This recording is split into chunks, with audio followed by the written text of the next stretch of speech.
We continue with learning the HaChaim HaKodesh Li'ilui Nishmas Avraham Yisrael Menachem Ben Yishayahu Alevi, an ish of tremendous bitachon and one who learned the HaChaim HaKodesh from the time he was 5. So the HaChaim says, on the pasuk we will learn in depth on the Seder nights, Hava nischak malo, and Paro says, let us outsmart him or them, pen your bed, lest they become too numerous. So I want to go to this part over here where he says, Hava, right, where it may also be understood. He says, Hine am b'nei Yisrael, behold this nation.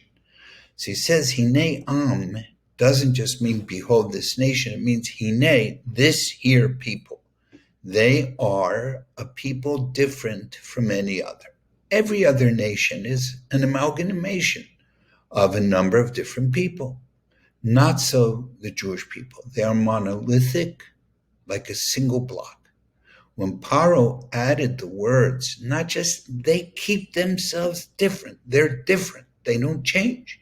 And then Paro added the words Rava Atzum, he explained that the strength of Klal Yisrael lay in their single-mindedness and unity of purpose.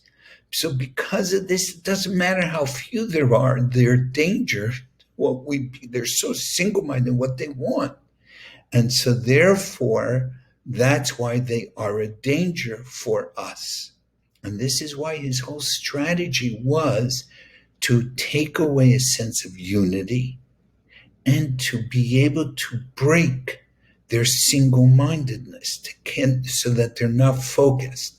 And all the different stages we read of what he was trying to do, giving male jobs to women, female jobs to men, constantly changing their hours, definitions, work that they could never experience a sense of success, never having a sense of steady expectations, knowing what comes next. By the way, that's why it's lechem oni, this bread. The bread was poor because they didn't even have the time or the inclination to make their bread do well. To work on their bread, to start a bakery, a las delicias, because you never knew someone's going to knock on the door and say, okay, we have a new job for you. So he wanted to break their unity and he wanted to make their single-mindedness. And so he thought, that's why it didn't bother him when Levi didn't join his trick, because it doesn't matter, the Jews are broken apart.